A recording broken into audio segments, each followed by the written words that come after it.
So, Jimmy Paredes, what's the deal with this guy? He's a second or third baseman. He's kind of been shifting between the two positions, which we picked up last year from the New York Yankees when we traded Lance Berkman to them. He's 22 years old. He's in AA ball. This is a pretty interesting prospect in a thin system like the Astros because he is very athletic.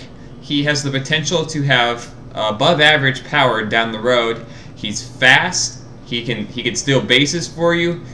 If he can figure things out, he could become an impact defender even. But the thing about Paredes is he's very raw in all facets of his game. He strikes out a little bit too much.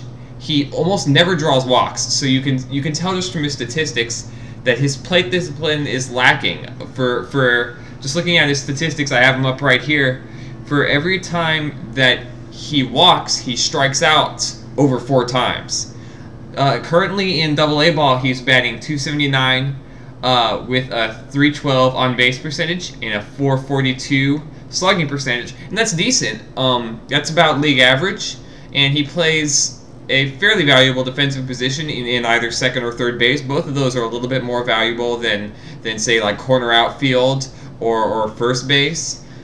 But at the same time, it's not like top prospects amazing kind of performance, especially when you factor in his plate discipline. He does steal a lot of bases though, so he's going to provide you some value on the base paths down the road. But I don't want people to start thinking because we got him back from Lance Berkman because the system is so thin that this guy is a really great prospect and he is our third baseman of the future. In reality, the most likely outcome for Jimmy Paredes right now is probably something close to what we're getting from Chris Johnson this year with a few more stolen bases. Maybe a little bit better defense, but that kind of depends on how his defense develops because Jimmy Paredes does make a lot of errors. He has good range. He has all the defensive tools that you want, but his instincts are not great. So he really has a lot to learn in his defensive abilities. He has to improve his instincts. He has to improve his skills. But he could be a better defender. He at least has the potential to be more of a defender than Chris Johnson. So that really increases his value in that sense, plus a little bit of extra value from him stealing bases as well. Now, he does have very high, like as a best case scenario, he has very high potential. He has, like I said, the potential to have above average power from a good defensive position, play good defense, to steal bases. You know, it is possible to envision a situation where he ends up as a Brandon Phillips type player.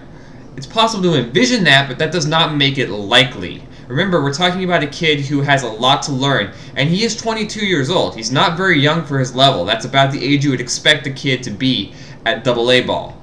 Keep in mind, he did skip Class A Advanced. He came directly to AA ball this year after spending all of last season in low Class A. So, what that means is that maybe he is just finding his stride. He's been heating up lately. He's been hitting more home runs. Of course, he did just follow that up with a very poor game where I think he struck out 3 times last night.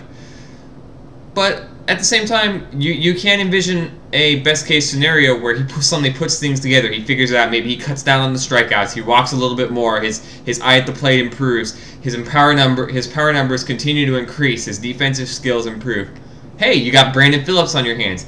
But you notice how many different things I just said that he has to work on? And these are pretty significant adjustments that he has to make. He's not there yet.